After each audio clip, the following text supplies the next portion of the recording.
Is now in the possession of the State Department. This pile represents the emails that you sent or received about Libya in 2011, from February through December of 2011. This pile represents the emails you sent or received from early 2012 until the day of the attack. There are 795 emails in this pile. We've counted them.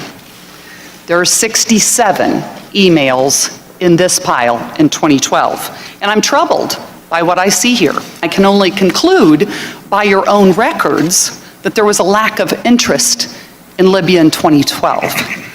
What difference at this point does it make? When I think back now to that day and what she knew, you know, it shows me a lot about her character, that she would choose in that moment to basically perpetuate what she knew was untrue. This was a fast-moving series of events in the fog of war, and I think most Americans understand. How about more generally? Do you think there's something you can do to get a majority of Americans to believe you're trustworthy? Hi, Secretary Clinton.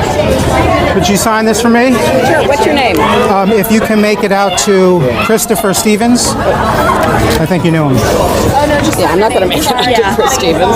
What difference does it make? Here it goes, here. The server contains personal communications from my husband and me. Only time I got on the internet, I did 2 emails, and I ordered Christmas presents from a reservation. Otherwise, I found people said embarrassing things on emails. I didn't want to be one of them.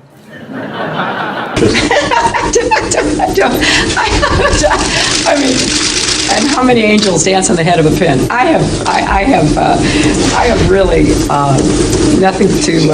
I mean, how do you answer that? I feel sorry sometimes for the young people who, you know, believe this. They don't do their own research. I am so sick.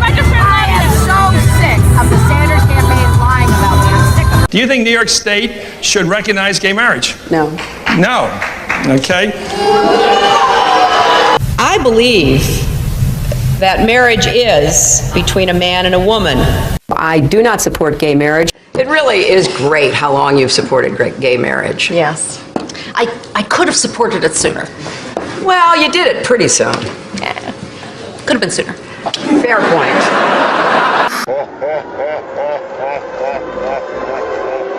The unborn person doesn't have constitutional rights. Are you saying that a child on its due date, just hours before delivery, still has no constitutional rights? Under our law, that is the case. I was a Goldwater girl. I'm very proud that I was a Goldwater girl. Goldwater was against the '64 Civil Rights Act. 40,000 people, half of them Negroes, demonstrate against Goldwater. I am compelled to urge Negroes and all people of goodwill to vote against him. His election would be a tragedy and certainly suicidal almost for the nation and the world. He's a very arrogant person to deal with, which I think is a combination of this vision of Russia and some fundamental insecurity. I could have told him he was a KGB agent. By definition, he doesn't have a soul. I mean, this is a waste of time, right? Как минимум, государственный деятель должен иметь голову. Mrs. Clinton has never been too graceful in her statements. When people push boundaries too far, it's not because they are strong. I remember landing under sniper fire. There was supposed to be some kind of a greeting ceremony at the airport, but instead we just ran with our heads down to get into the vehicles. Her arrival in Bosnia was not quite as dramatic as Clinton put it. Good to see you. Once again, her memory doesn't match our videotape. She and her daughter Chelsea lingered on the tarmac to greet U.S. military officials. Took photos. There was the group of 7th graders on the tarmac too. And then Senator Clinton walked to the armored vehicle where she did eventually dock and enter. During the parade in which she participated, her campaign roped off reporters so they wouldn't interfere with the candidate. Memory should always match the videotape. I have been a critic of NAFTA from the very beginning. I think that NAFTA is proving its worth. It was one of the highlights of President Clinton's first term, passage of the North American Free Trade Agreement, also known as NAFTA. Critics critics blame NAFTA for the loss of manufacturing jobs in industrial states including Ohio and Pennsylvania. Hillary Clinton helped get NAFTA approved. She held at least 5 meetings to strategize about how to win congressional approval. She helped the White House block opposition from labor and environmental groups, and she was the featured speaker at a crucial meeting. Participants in that event said, quote, her remarks were totally pro-NAFTA. Was NAFTA a mistake? NAFTA was a mistake to the extent that it did not deliver on what we had hoped it would. Your opponents are saying that that's really part of a larger pattern with you, that you often avoid taking firm positions on controversial issues. They are going to people showing videos of Donald Trump insulting Islam and Muslims in order to recruit more radical jihadists. Fact checkers have said that she was wrong. All my grandparents, came over here, and turns out only one was an immigrant, 3 were not. And then, frankly, there are those who are saying the best thing that could happen to us is be attacked by somebody. Just bring it on, because that would unify us, it would legitimize the regime. That's the reason I say, if anybody's going to do it, we ought to do it, because we have the capability of doing it. We're not going to give anything up, and in fact, we're going to provoke an attack, because then we will be in power for as long as anyone can imagine. I represented New York, and I represented New York on 9/11. When we were attacked, where were we attacked? We were attacked in downtown Manhattan, where Wall Street is. I did spend a whole lot of time and effort helping them rebuild. That was good for New York, it was good for the economy, and it was a way to rebuke the terrorists who had attacked our country. 9/11 was bad. I agree with that. It's time for the United States to start thinking of Iraq as a business opportunity.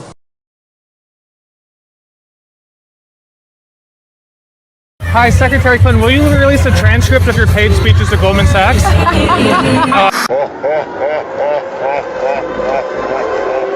No, there's a lot of controversy over their speeches. Just in July, New Hampshire, you told the crowd you, quote, take a backseat to no one when it comes to progressive values.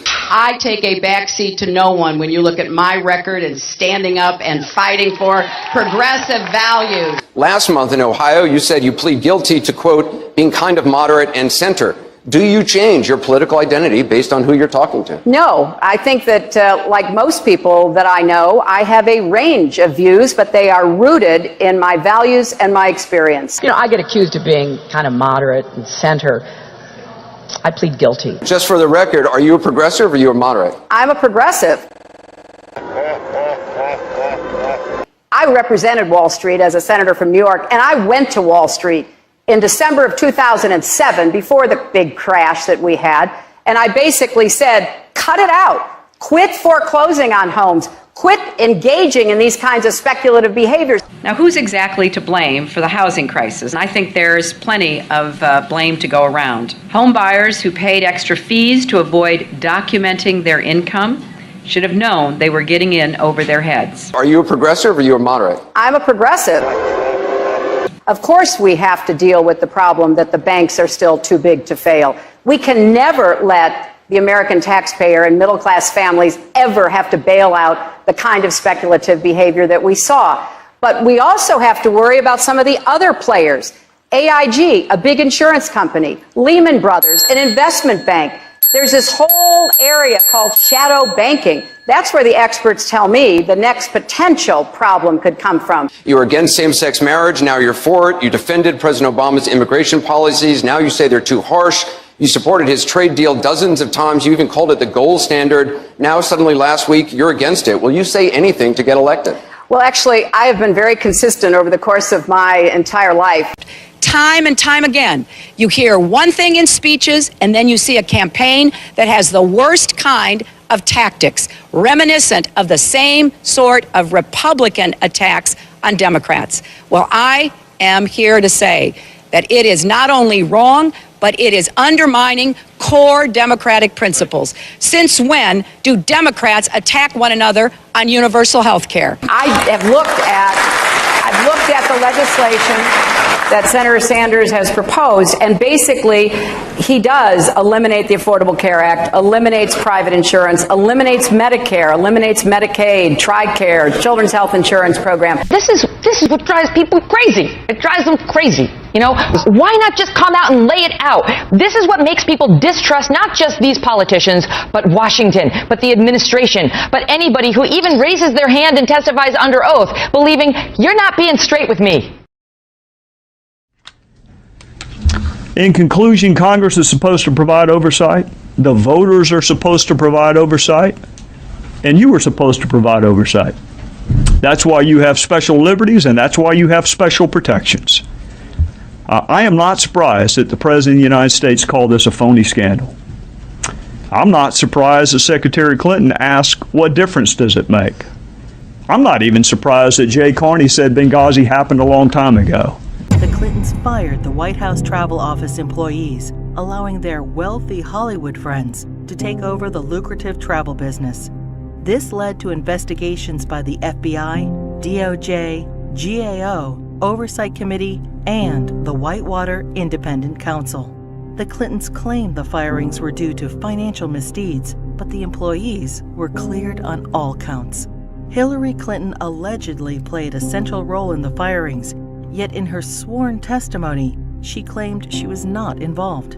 The independent counsel found this to be factually inaccurate and that she made factually false statements. The Clintons were forced to remove their friends and reinstate the previous employees. Vince Foster, the longtime friend and companion of Hillary Clinton, was significantly involved in several Clinton scandals. Due to the strange circumstances surrounding his death in 1993, an investigation ensued. Before the police arrived, Clinton staffers illegally removed boxes of documents on Whitewater and presumably Travelgate and other sensitive issues. President Clinton put his wife in charge of the most expensive program in the country. There was a national outrage that the unelected, unqualified First Lady was going to design America's healthcare system. In a 1993 interview, Hillary Clinton admitted, "I am not an expert on healthcare. I'm not somebody who has studied it." Hillary Clinton kept the Presidential Task Force on National Healthcare Reform shrouded in such secrecy that a federal judge threatened to hold the administration in contempt. 2 years later, the healthcare plan was a 1,342-page nightmare, including gatekeepers, health alliances, purchasing cooperatives, new and higher taxes, and restrictions on choosing doctors. Physicians, hospitals, large and small businesses, insurance companies, Democrats, Republicans, and the general public rejected the program, and it failed disastrously.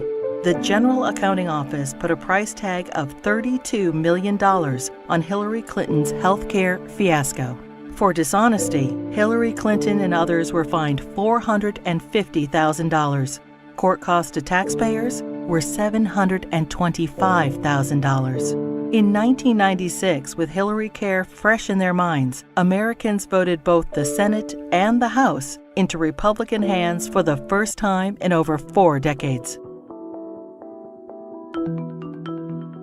In 1994, President Clinton's Attorney General Janet Reno initiated an investigation focusing on fraud accusations against the Clintons regarding their real estate venture, Whitewater Development Corporation, co-owned with their friends Jim and Susan McDougal. Hillary Clinton was the central figure, and the probe revealed pervasive conflicts of interest between the Rose Law Firm, where Hillary Clinton was partner, and its client, Madison Guarantee, owned by Clinton business partner Jim McDougal.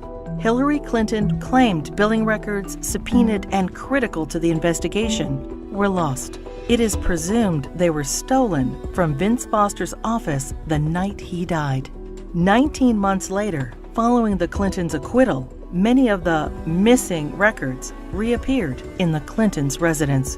As they were covered with Hillary Clinton's fingerprints, she fell under suspicion of obstruction of justice. Their business partner, Susan McDougal, refused to testify against the Clintons, assuring they were not charged.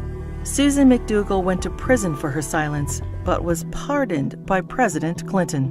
15 Clinton associates were convicted of 40 federal crimes related to Whitewater. The independent counsel's report highlighted the president's abundant and calculating lies under oath, obstruction of justice, and abuse of power. During this case, many other alleged abuses were uncovered. The 4.5-year expanded investigation cost taxpayers $145 million.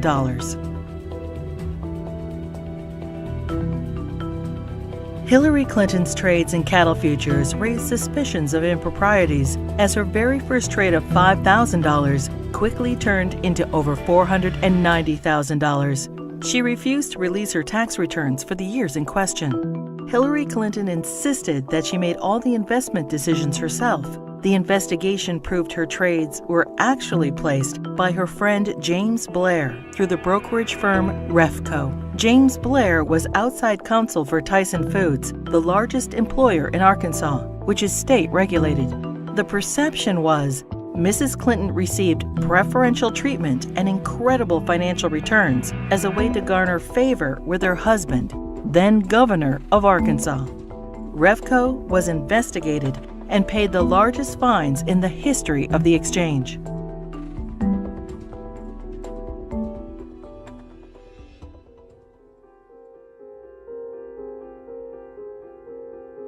The Clinton administration improperly requested and received FBI background reports on 900 Republican officials. Hillary Clinton allegedly initiated the request to add data to her enemies list, leading to 3 separate investigations in 1996. In testimony, the White House Personnel Security Director refused to name Hillary Clinton as the source of the request, and he was forced to resign. Hillary Clinton claimed she was guiltless and was called a congenital liar in the New York Times. The fund was established so individuals or companies hoping to garner favor with the president could help pay the Clintons' endless legal bills. In 1996, the Justice Department investigated campaign fundraising abuses and cover-ups by the Clintons in connection with an effort by China to influence administration policies. In violation of U.S. law, agents for the Chinese government and military funneled millions into President Clinton's re-election campaign, the Clinton Legal Defense Fund, and the DNC. The DOJ's report stated, "A pattern of events suggests a level of knowledge within the White House, including the President's and First Lady's offices, concerning the injection of foreign funds into the re-election effort." The Clintons were accused of using the IRS to harass their enemies, including Republican politicians, the White House Travel Office, the NRA, Judicial Watch, the Heritage Foundation, and other conservative organizations. A senior IRS official admitted that Clinton opponents were singled out for tax audits.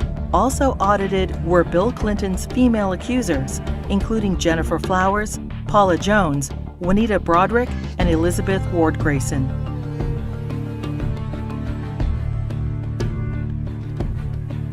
As he was leaving office in January 2001, President Clinton pardoned 450 people for crimes ranging from cocaine trafficking to kidnapping and terrorism.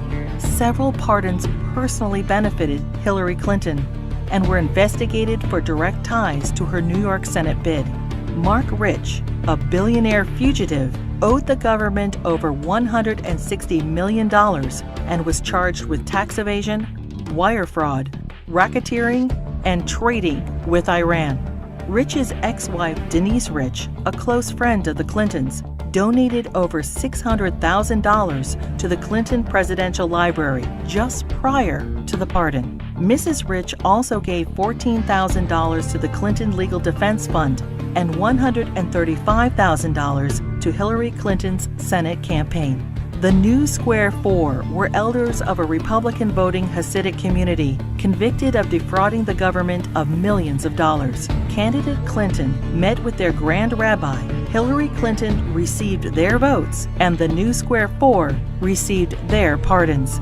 Hillary Clinton claimed, "I did not play any role whatsoever in the pardons." Hillary Clinton's brother, lawyer Hugh Rodham, charged high fees to use his family influence to obtain presidential pardons. Carlos Vignali, a Los Angeles drug lord, paid Rodham over $500,000, and his sentence for cocaine trafficking was commuted.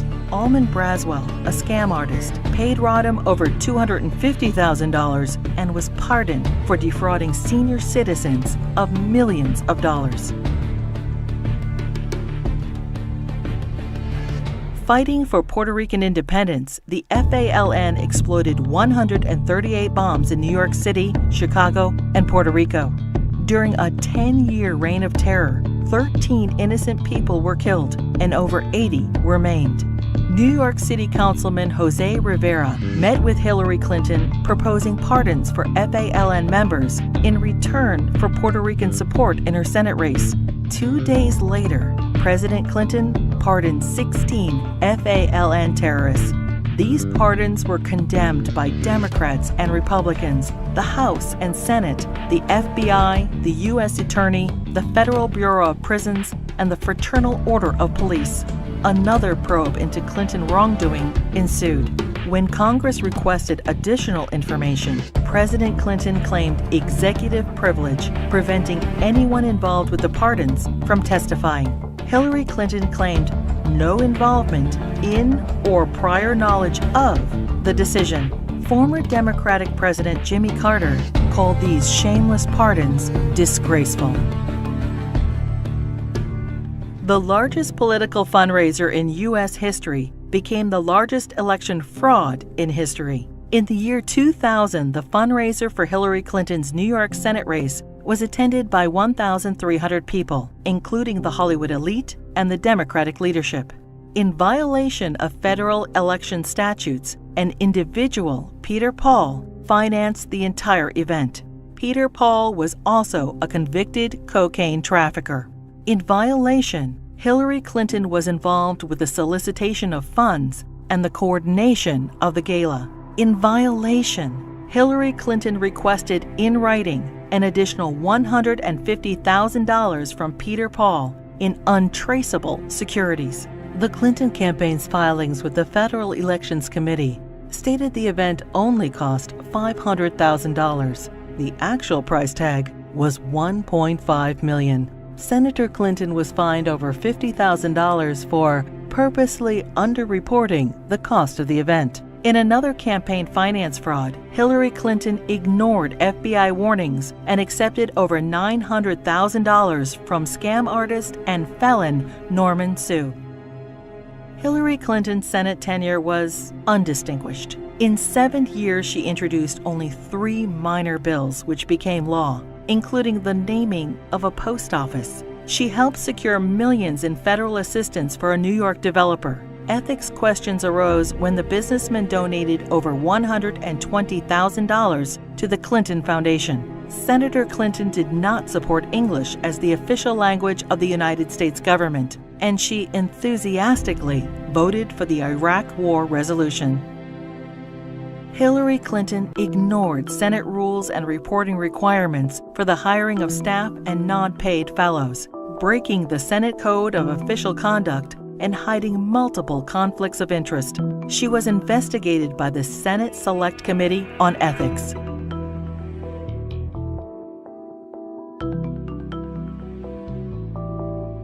Hillary Clinton's long history of campaign finance abuses continued. Jeffrey Thompson and other fundraising bundlers for her failed 2008 presidential campaign pled guilty to conspiracy and campaign finance law violations.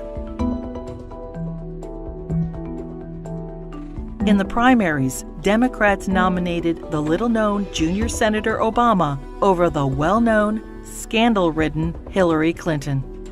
In 2009, President Obama nominated Hillary Clinton as Secretary of State. In 2014, the State Department spokesperson was asked to identify one tangible achievement from Hillary Clinton's 4 years as Secretary of State. She responded, "I am certain those who were here at the time, who worked hard on that effort, could point out one."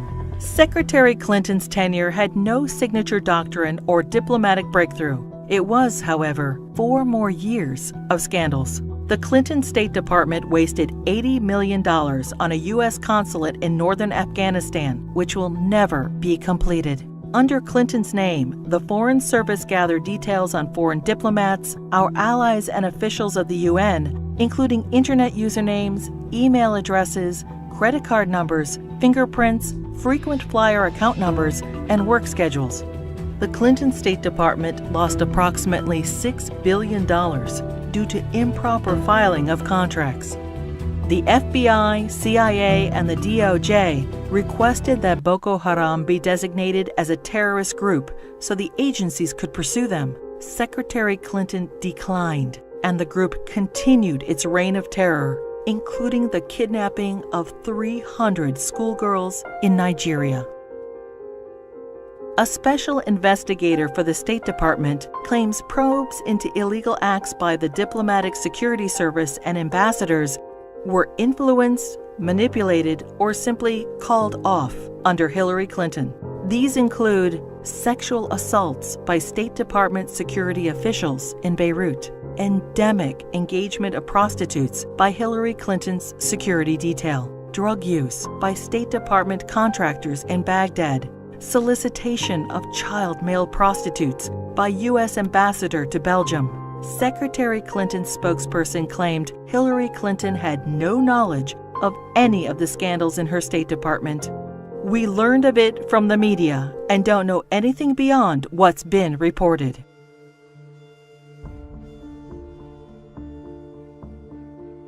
The United States mission in Benghazi, Libya, was attacked on September 11, 2012. As Hillary Clinton was Secretary of State at the time, she is at the heart of the cover-up investigation.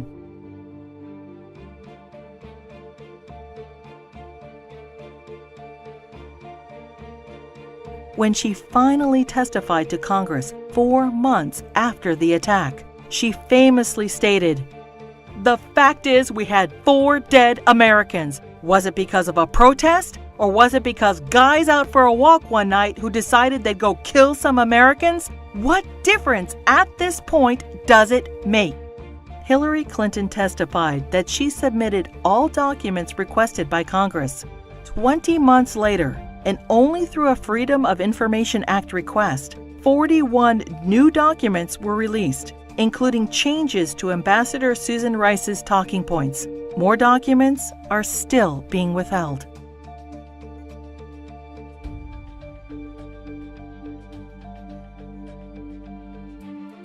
The Presidential Records Act allows restricted access to documents for 12 years after leaving office. Now, 14 years later, the Clintons are still withholding thousands of records from the public.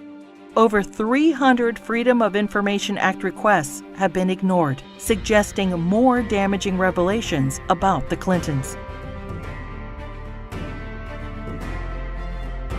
It is difficult to separate the Clintons' personal and political financial ventures from those of the Clinton Foundation. The New York Times expose on the Clinton Foundation details moral and fiscal chaos, shameless fundraising, and calls it mired in conflicts of interest. Run by old Clinton friends, it has been grossly mismanaged and, despite enormous donations, ran multi-million-dollar deficits.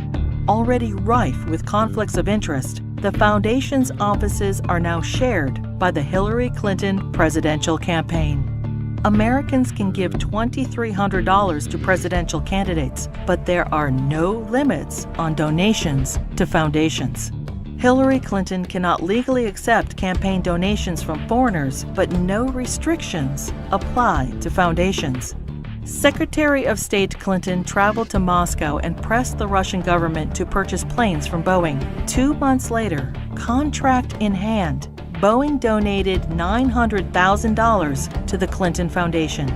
The foundation's support from foreign interests hoping to influence U.S. policy is of grave concern. Foreign donations to the foundation increased by 70% when Hillary Clinton ran for president in 2008.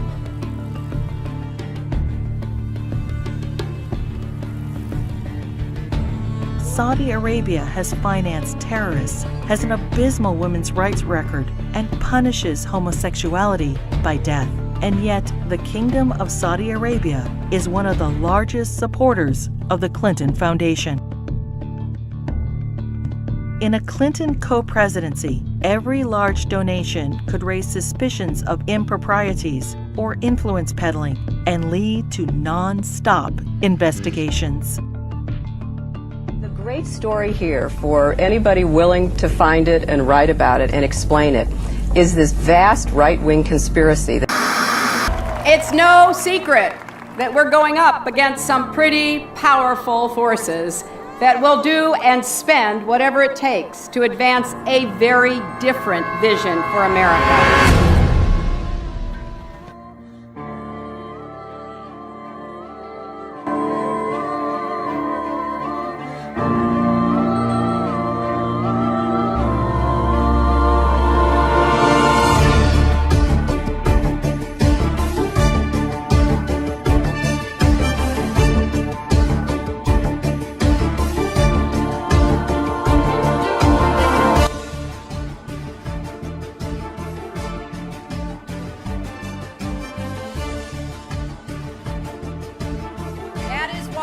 I am running for President of the United States. The people want to know Hillary. The Hillary that I knew back here in Arkansas.